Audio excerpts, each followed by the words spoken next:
नमस्कार, मैं हूं आपके साथ प्रदीप आजाद। लोकसभा चुनाव के नतीजों के बाद कांग्रेस और भाजपा में जंग छिड़ चुकी है।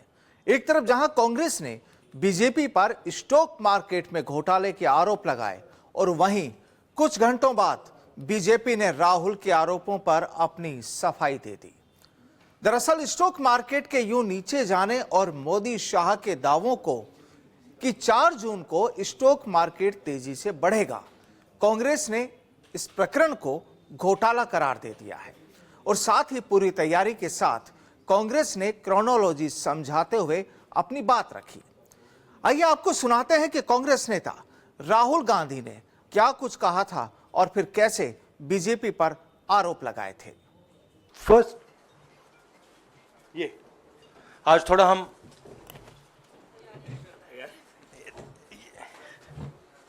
तो ये क्रोनोलॉजी है। अमित शाह कहते हैं बाय शेयर्स बिफोर 4 जून। 19 में नरेंद्र मोदी जी कहते हैं stock market will break records on June 4। फिर 28 मई को रिपीट करते हैं। 1 जून मीडिया झूठे एग्जिट पोल रिलीज करती है। बीजेपी का ऑफिशियल जो इंटरनल सर्वे था वो उनको 220 सीट दे रहा था। तो ये इंफॉर्मेशन बीजेपी के लीडर्स के पास था।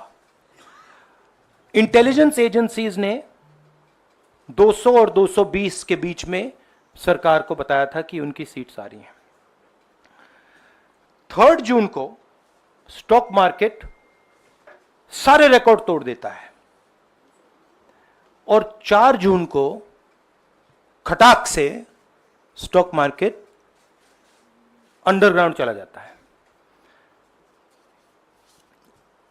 अगला स्लाइड दिखाइए जरा। ये देखिए 31 मई massive stock activity, more than double what was there on 30th, more than double what was there on 29, 28। ये अनोमली देखिए। ये कौन लोग हैं? ये वो लोग हैं जो जानते हैं कि कोई ना कोई घपला हो रहा है। हजारों करोड़ रुपए यहां पे इन्वेस्ट हुए हैं, फॉरेन इन्वेस्टर्स ने इन्वेस्ट किए हैं और उसके बाद 30 लाख करोड़ रुपए का लॉस होता है। किसका लॉस होता है? रिटेल इन्वेस्टर्स का लॉस होता है। तो ये जो आप देख रहे हैं हिंदुस्तान की स्टॉक मार्केट की हिस्ट्री का सबसे बड़ा स्कैम है।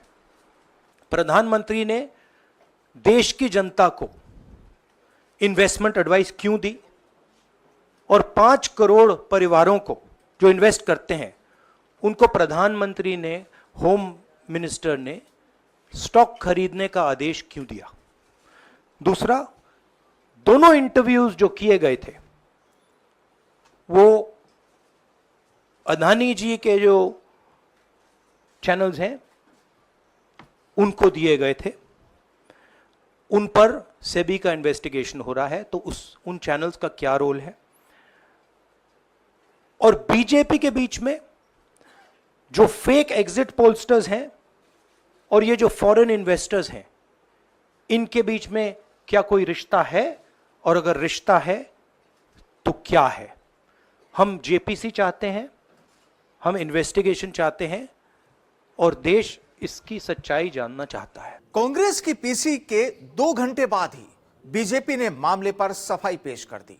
बीजेपी नेता पीयूष गोयल ने एक प्रेस कॉन्फ्रेंस की और मीडिया के सामने अपनी बात को रखा। फिर एक बार मोदी सरकार आना निश्चित है और शायद इस बात से राहुल गांधी जी बड़े परेशान नजर आते हैं और अपने बयानों के साथ विदेश और देश के निवेशकों को एक भय के वातावरण में निवेश ना करें, इसके लिए उत्साहित करने की कोशिश कर रहे हैं।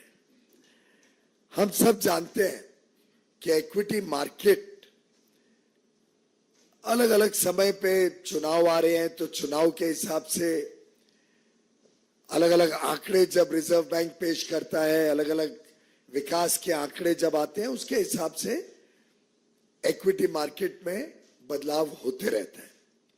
और ये दुनिया भर में इस प्रकार से इक्विटी मार्केट चलती है। कोई बड़ा इवेंट ना भी हो तो भी इक्विटी मार्केट में उतार चढ़ाव साधारणतः चलते रहते हैं।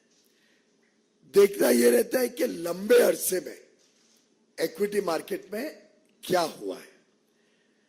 और आप सभी भली भांति जानते हैं, देश के लोग, देश के निवेशक जानते हैं कि पिछले 10 वर्ष के सफलतापूर्वक मोदी सरकार के कार्यकाल में हमारा मार्केट कैप पहली बार $5 ट्रिलियन से अधिक हुआ है।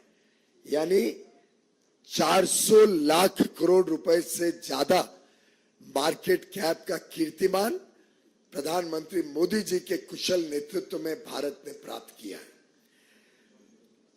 और आज भारत का जो इक्विटी मार्केट है, ये पहली बार विश्व की 5 बड़ी अर्थव्यवस्थाओं की जो मार्केट कैप है उसमें से एक भारत बना है। उसमें हम ये भी जानते हैं भली भांति कि पब्लिक सेक्टर अंडरटेकिंग्स जो PSUs लिस्टेड है मार्केट में, उसका भी जो मार्केट कैप है वो लगभग 4 गुना मोदी सरकार के कार्यकाल में बढ़ा है। एक डेटा पॉइंट आपको देता हूं जिससे मुझे पूरा विश्वास है भारत की जनता भी बड़ा गर्व महसूस करेगी कि आज से 10 वर्ष पहले जब यूपीए की सरकार थी, जिसका नेतृत्व गांधी परिवार करता था, उस कांग्रेस यूपीए की सरकार के समय भारत का मार्केट कैप मात्र 67 लाख करोड़ था। ओनली 67 लाख करोड़ का मार्केट कैप मई 2014 में विरासत के रूप में मोदी जी को मिला। आज वो बढ़कर 6 जून यानी आज के दिन बढ़कर 415 लाख 415 लाख करोड़ भारत का मार्केट कैप है।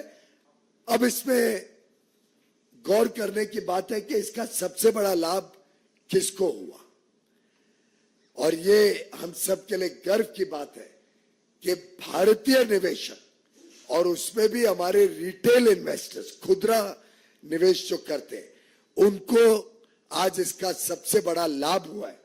आज वो सिर्फ बाईस्टैंडर के रूप में मार्केट बढ़ रही है, दूर से नहीं देखते, आज वो मार्केट में पार्टिसिपेट करते हैं, आज वो निवेश करके उसका लाभ सीधा लेते हैं।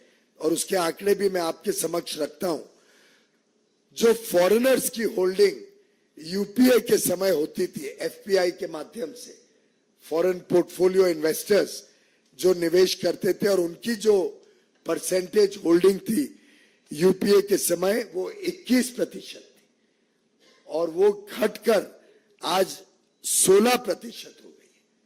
यानी फॉरेनर्स की इन्वेस्टमेंट कम हुई है और भारतीय निवेशकों की मालकियत भारत की स्टॉक मार्केट में 79% से बढ़कर आज 84% हो गई। बहरहाल अभी तो चुनावी नतीजे आए हैं, 9 तारीख को नई सरकार भी बन जाएगी, लेकिन उससे पहले ही पक्ष और विपक्ष में जिस तरह से हमले और बचाव की कहानी शुरू हो गई, उसके बाद अब लगता यही है कि अब ये सियासी जंग एक बार फिर शुरू हो चुकी है।